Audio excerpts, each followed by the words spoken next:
pasiennya nggak sadar, ya. Kemudian habis itu beliau masuk ke dalam bangsal, tapi saya sudah keluar waktu itu, jadi saya waktu itu dapatnya di IGD. Nah, apa yang kalian bisa lakukan di IGD kayak gini? Ini apa? Oximetry buat apa? Mengukur saturasi oksigen. Kalau orang stroke berapa? Orang stroke berapa? Ayo? Di atas 80 bukan? Di atas? 80. Harus 90. di atas 90. Enggak boleh di bawah 90. Karena saturasi oksigen.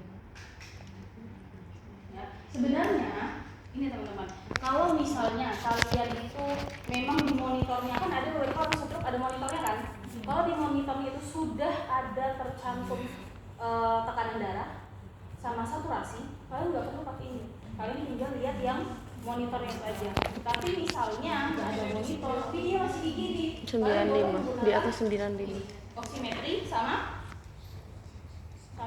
tensi, tapi tensinya jangan yang ada stetoskopnya karena terlalu lama. Ya, biasanya dianjurkan di IGD itu harus cepat ya. Biasanya dianjurkan untuk digital langsung. Tapi kalau misalnya kita tanya sama perawatnya, ini sudah begini belum ya evaluasi belum tekanan darahnya, kalau sudah minta aja ke perawat. Oke, gitu.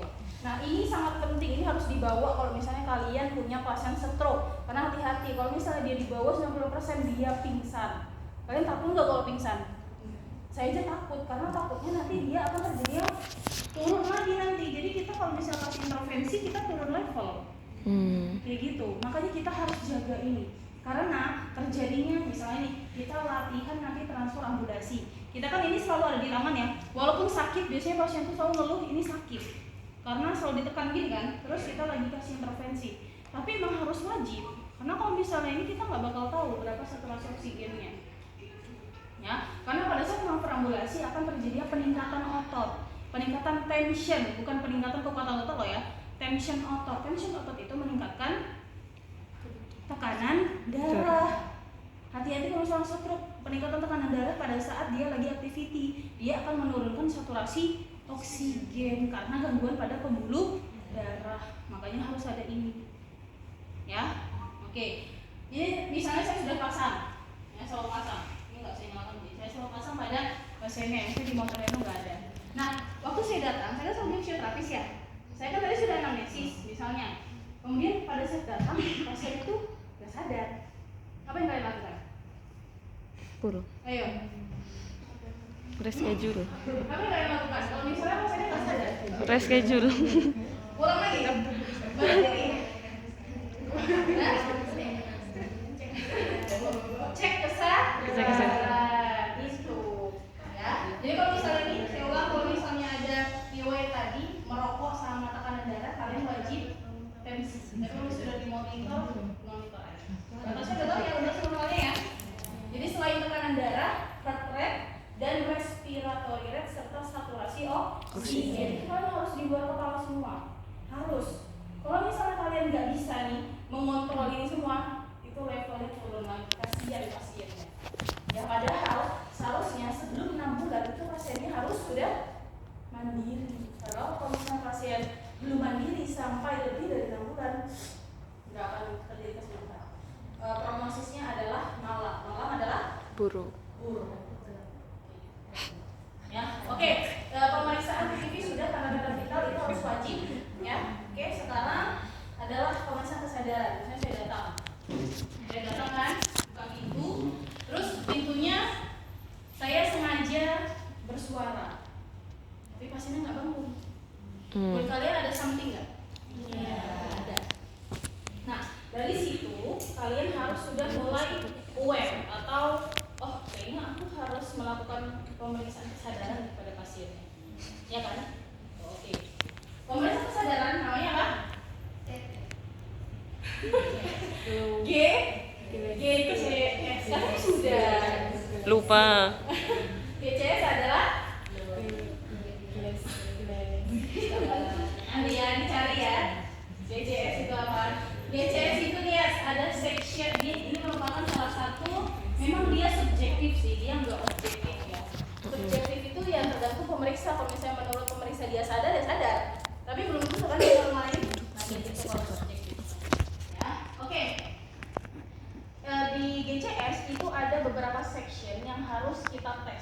Yang Dinan pertama nyebelin adalah banget. section mata.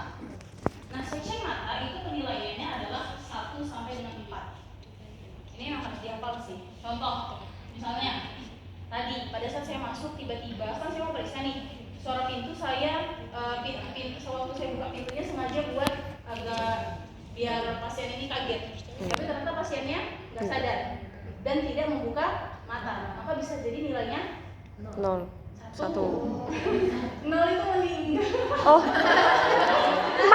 Maaf ya, Pak. Lihat, 3 aja koma loh.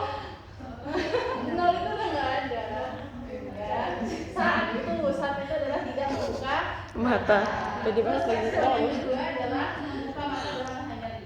Yang pertama saya gagal nih membangunkan pasiennya, tapi yang kedua saya panggil, tapi itu sambil nyubit, bukan nyubit banget ya, cuma kayak dikasih stimulus atau rangsangan. Bapak, ayo bangun Bapak, kita latihan dulu ya hari ini. Tapi saya sambil kasih stimulus. Yang paling sakit kalau misalnya nih orang yang fisioterapis yang tegaan, itu kan di sini kayak ada apa sih namanya di bawah ada apple. Apa sih ini surah juga? Kalian tekan kayak gini. Nah, kalau misalnya pas saya bangun nilainya nilainya 2. Tapi kalau misalnya nggak bangun, nilainya masih 1. Paham kan? Nah, nomor 2 skip, nggak bangun misalnya bapaknya. Ya kan, saya coba nomor 3. Saya tadi Pak Anton ya tadi ya. Bapak, ayo Bapak kita terapi dulu. Udah berkali-kali, nggak ada bapaknya respon sama sekali, nilainya masih 1. Terus nomor 4, kalau tadi saya bilang saya tadi masuk, kemudian pas saya panggil bapaknya langsung buka mata, bapaknya langsung sadar, itu adalah nomor 4. Paham kan? Nah, untuk mengecek apakah bapaknya ini benar nilai 1 tidak membuka mata, nah kalian bisa menggunakan lampu. Nah, respon pupil pada saat dia kena cahaya dia membesar atau kecil? Kecil. Kalau misalnya dia memang sudah di nomor 1, kan kamu yang tahu nih dia karena apa kan? Kalau misalnya dia responnya salah, berarti memang adanya gangguan pada central nervous system. Oke? Nah, kalian cek aja nggak apa-apa. Sambil Bapak, ayo Bapak bangun, nanti kita lihat. Oke, kecil. Fisioterapi bisa melakukan seperti itu. Tapi kalau misalnya sudah dilakukan sama perawat, ya nggak apa-apa sih, kalian lakuin lagi. Kan memang sudah job desk kalian. Oke?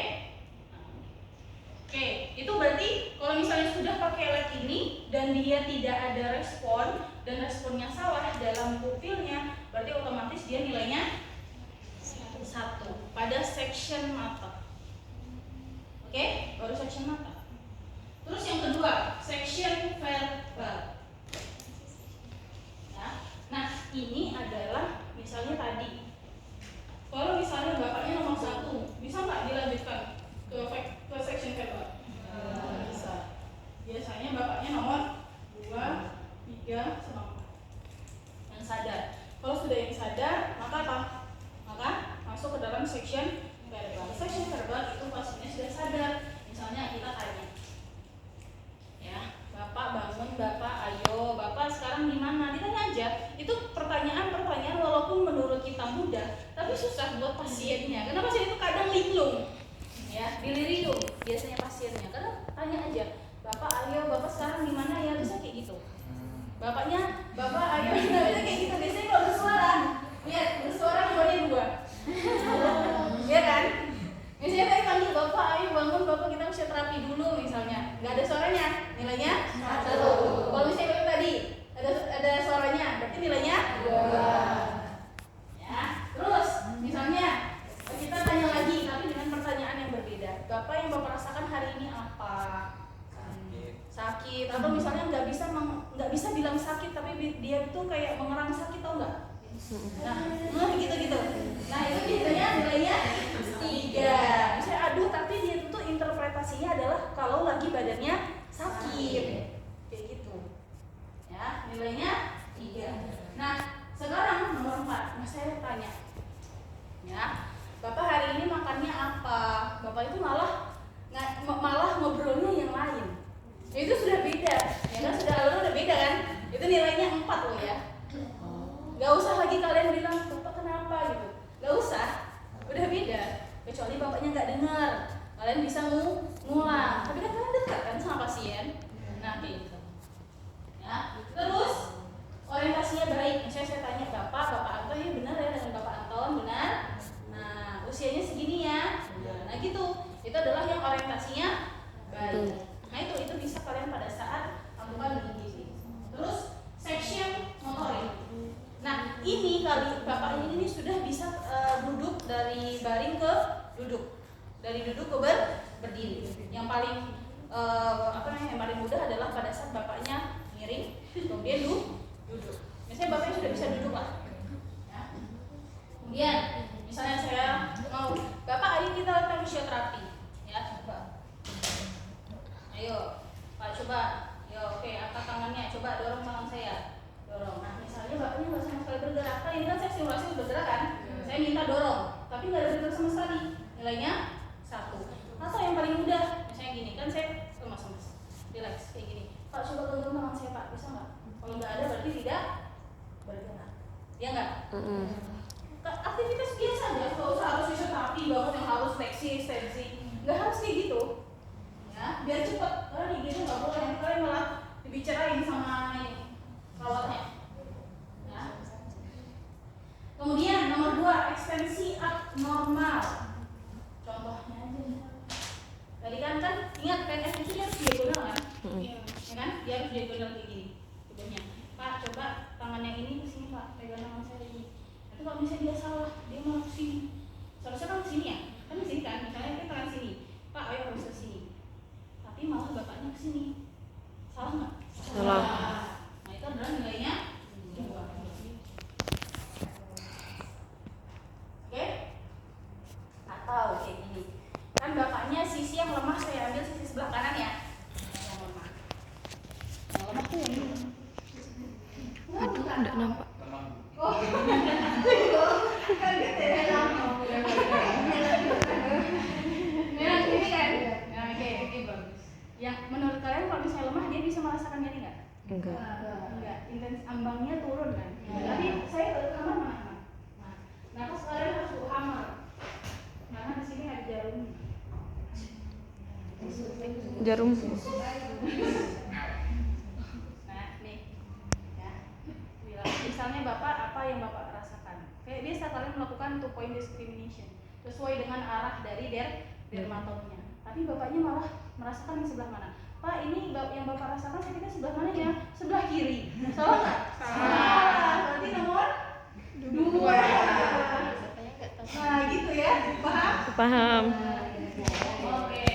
Ada orang stroke emang kayak gitu. Saya aja kalau misalnya dikasih pasien stroke, kalau ada orang lain, lain aja. Saya nggak kuat jujur. Ya. Terus nomor 3. Yang sini tadi, yang kalau misalnya, tadi nomor 3 ya, nomor 2 kan, nomor 2 ini tadi salah diagonal. Nomor 3 sorry. Nah, kemudian nomor 4 adalah fleksi normal menarik anggota tubuh yang dirangsang nyeri.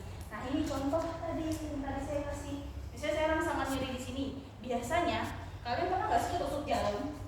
Pernah nggak? Kalian akan respon refleks kan? Nah, tadi kalau misalnya saya kasih refleks rangsangan nyeri ke Bapaknya, pasti akan ada refleks. Tapi nggak ada nih.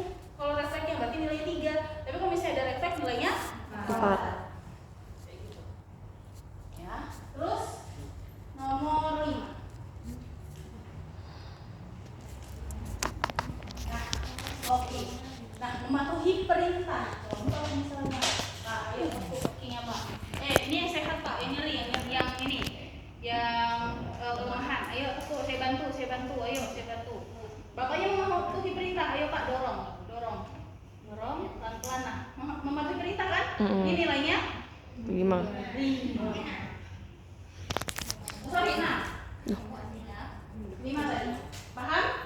Nah, nanti tinggal kalian digabungkan aja berapa. Tadi yang section matanya berapa, section cerebralnya berapa, section motoriknya berapa. Nanti tinggal digolongkan aja. Apakah dia kompos mentis, apakah stupor, apakah lethargi, apakah koma. Paham ya? Paham. Itu yang bisa kita lakukan di IGD. Kalau misalnya pasiennya memang nggak sadar. Nah, oke. Nah, setelah kalian memeriksa kesadaran, kalian bisa kan meriksa MMT kekuatan otot. Yang kalian periksa yang sebelah sisi yang sehat atau sisi yang sakit? Yang sakit. Sisi yang sehat kan pasti. Tapi pasiennya harus sadar loh ya, letargi sama subur tuh nggak bakal, perintah kalian nggak bakal diterima sama pasiennya. Jadi pastikan GCS kalian adalah kompos mentis. Oke, sekarang tinggal mengukur kekuatan ototnya aja. Misalnya tadi sebelah kanan, misalnya dia hemiplegi dextra. Hemiplegi dextra misalnya masih akut, dia belum ada tanda-tanda fleksi ada di endo. Berarti kan masih kita bisa meriksa kekuatan otot. Misalnya kekuatan otot dari grup otot flexor, misalnya bicep brachii. Grup otot dari flexor knee misalnya adalah bicep femoris. Jadi kalau misalnya kalian di rumah sakit, saya kasih tahu kalau misalnya memeriksa kekuatan otot, pakai grup otot aja, nggak usah kayak harus satu-satu. Ada vastus medialis, ya kan? Vastus obliquo, nggak usah satu-satu. Jadi kalian langsung ke grup otot. Dan tanya lagi ICE-nya, misalnya kan nanti kan bakal ini kan kelelahan kan? Nilai kekuatan ototnya itu dia pakai nilai plus atau nilai min. Karena kalau yang kita pelajari adalah 5, 4, 3 gitu kan? Misalnya 3, misalnya yang bagian uppernya itu nilai 3, dia dapat berkontraksi tapi tidak bisa melawan gravitasi. Terus yang lower extremity, otot-otot yang bagian ekstensornya pada rectus femorisnya dia nilainya 4, tapi pada saat di bagian fleksornya dia nilainya 3. Nah jadi grup otot aja memudahkan kalian. Oke? Dan yang kalian lakukan cukup di bagian sisi yang sakit aja, nggak perlu sisi yang lemah, sisi yang sehat. Tapi kalau misalnya kalian nanti ngisi di laporan itu tetap diisi kan ya, pasti semuanya nilainya di sini. Oke? Kekuatan otot saya nggak perlu ini ya, soalnya udah hafal Mbak. Nah, tes sensoris. Ya, Pak duduk coba. Duduk gantung. Tes sensoris. Masih ingat stereognosis, barognosis, two point discrimination? Enggak. Hah? Masa sih? Masa? Ada kapas nggak? Ada kapasnya? Jadi sensoris itu adalah untuk mengetahui apakah adanya gangguan pada di bagian lobus, di bagian parietalisnya. Lobus parietalis itu adalah untuk sensoris. Kalau yang untuk kekuatan otot itu kita untuk mengetahui adanya kerusakan pada lobus frontalis karena dia adalah motorik. Ya. Okay. Nah, sekarang adalah yang bagian lobus parietalnya, yaitu adalah pengawasan sensorik. Sensorik ini adalah misalnya rangsangan nyeri, itu buka aja Pak. Rangsangan nyeri, Pak tutup mata. Ya, ini tajam, ini tumpul. Oke, sekarang saya searah sama C6. Ini tajam atau tumpul? Tajam Bu. Oke, ini tajam atau tumpul? Tumpul. Nah, kalau misalnya benar, nilai 2. Dia dulu. LSDF, ya kan?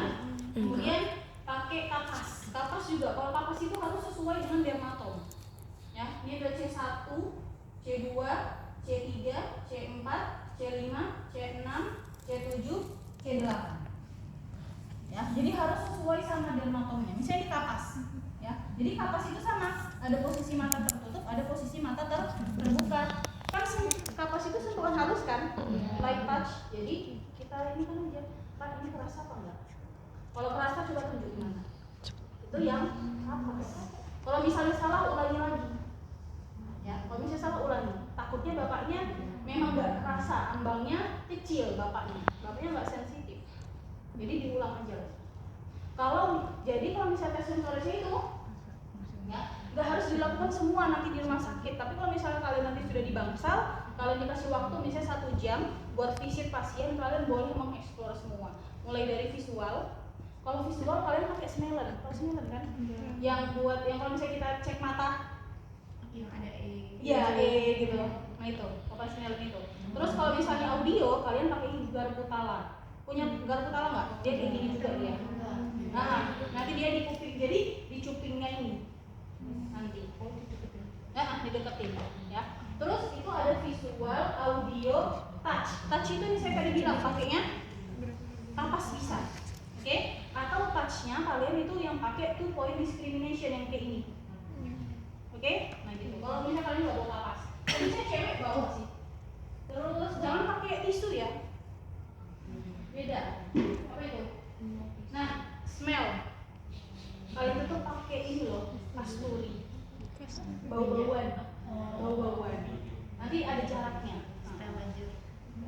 Mabuk. Katsuri apa katsuri saya lupa.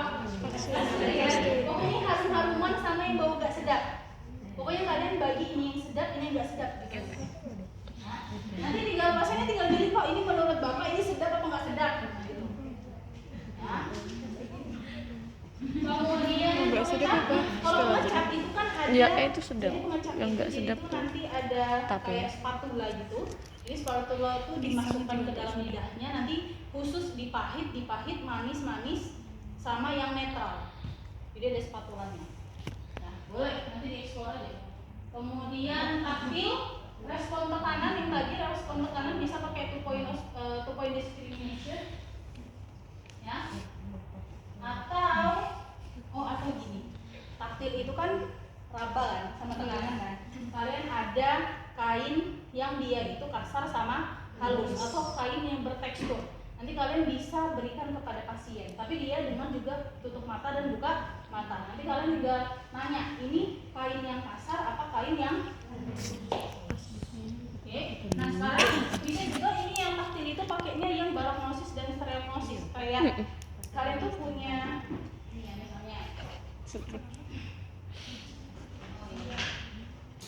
misalnya ini tuh bentuknya sama, ya kan?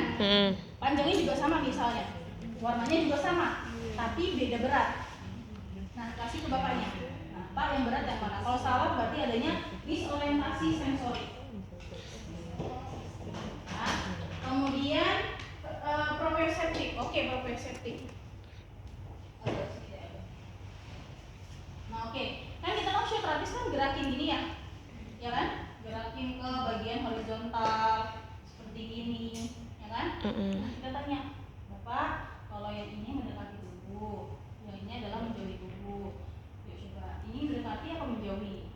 Menjauhi. Nah, kalau bapaknya paham menjauhi, berarti tidak adanya disorientasi dari sensori. Itulah proprioseptif. Proprioseptif itu adalah rasa sendi. Jadi bapak itu paham lagi ngapain.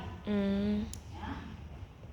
Vestibular keseimbangan. Kalau stroke jangan kasih yang pakai wobble board. Tadi saya lihat wobble board. Ini jangan. Atau apalagi kalau misalnya pakai gimbal, nggak usah. Kayak gini aja. Pak, tolong berdiri bisa nggak? Oke. Kakinya dibuka searah bahu selebar bahu. Oke. Hadap ke depan. Tutup mata Pak. Saya hitung sampai 30 detik. Biasanya yang orang yang duluan udah goyang. Udah cukup gitu aja. Nggak usah kalian harus pakai alat-alat itu. Cukup gini aja. Kalau misalnya dia tesnya ini kan quick test, tes cepat kan. Kalau misalnya dia sudah positif ada gangguan itu kayak misalnya dia tutup mata sebelum 30 detik dia udah mulai maju, ankle strateginya sudah ada, hip strateginya sudah ada. Berarti itu menandakan bahwa adanya gangguan keseimbangan. Nah, gampang. Kalian nggak perlu bawa alat-alat kayak gitu. Cukup gini aja. Kayak duduk gini. Paham? Baik ya? Kalau belum bisa berdiri, Mbak. Bisa duduk. Duduk aja. Duduk nih, misalnya. Amit, diam. Duduk sini deh.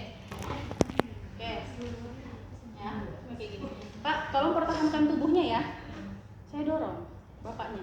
Kalau misalnya bapaknya langsung ke sana, nggak ada refleks untuk feedback, itu berarti menandakan bahwa adanya gangguan keseimbangan pada posisi sitting. Kalau di kasur aja boleh? Di kasur boleh.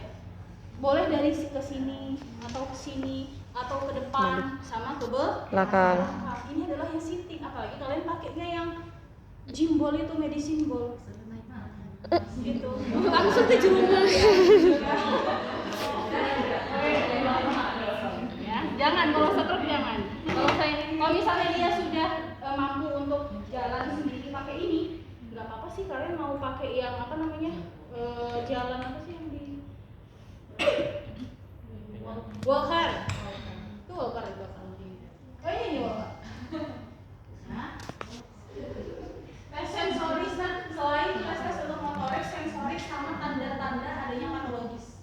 Contoh tanda-tanda dari patologis adalah refleks fisiologis dan refleks patologis.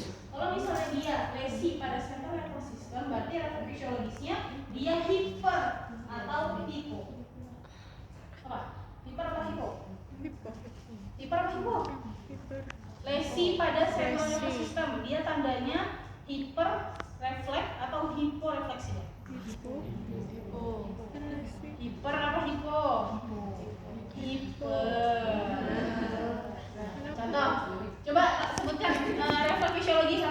Alah. Katanya sudah. Apa? Apa? Refleks bicep. Fisiologis. Refleks fisiologis, refleks bicep, tricep, patella. Ya, oh iya.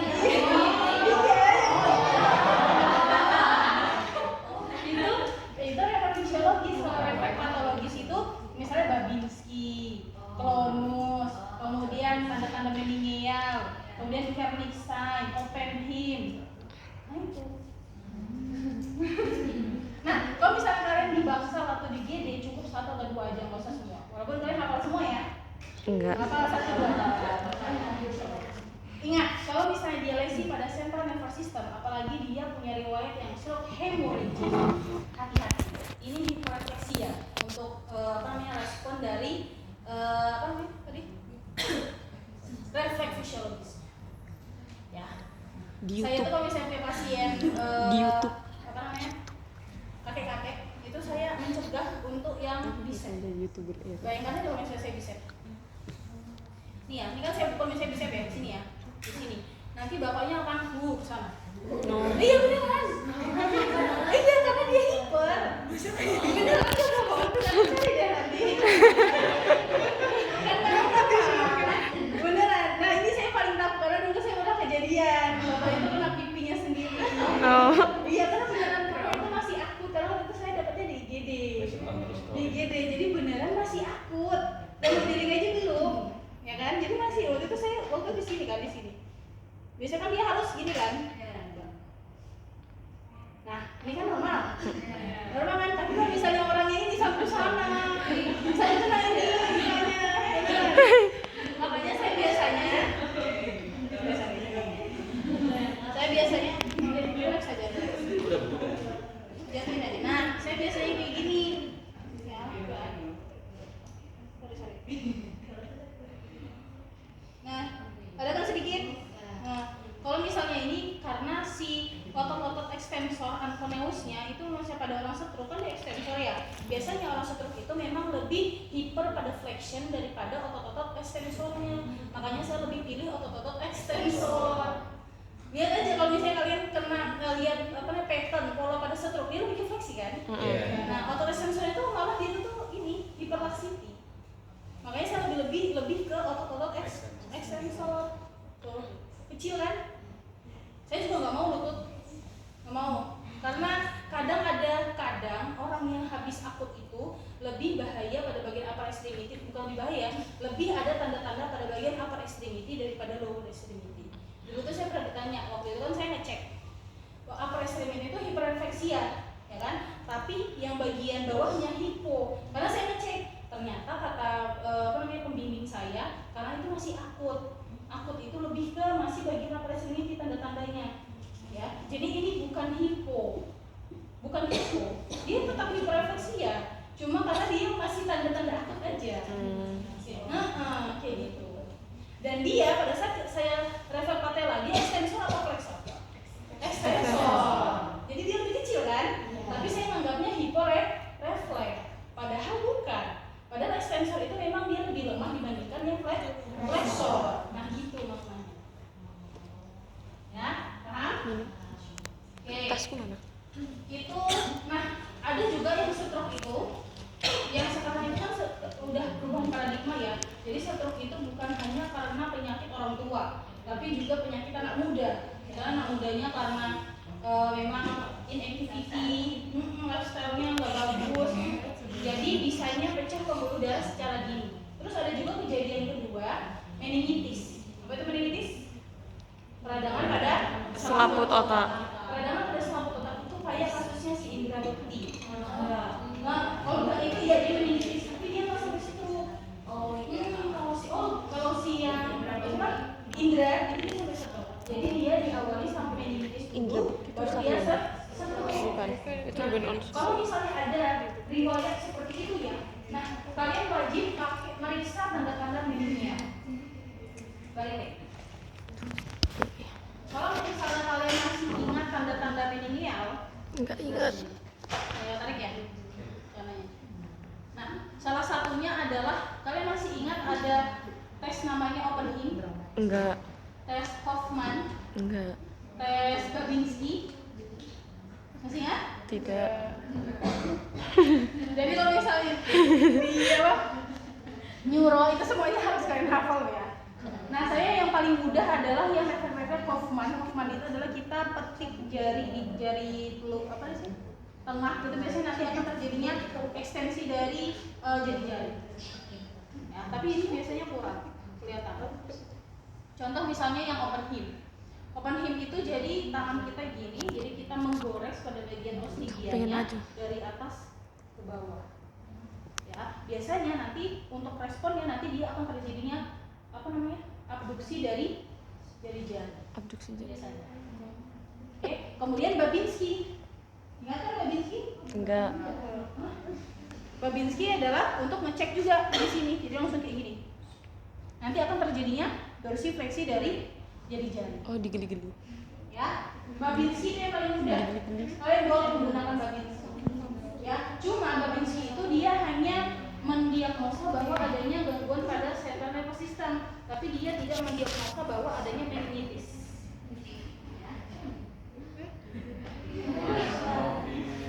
Baru bangun. Ya, bukan saya, aku nggak tahu nih.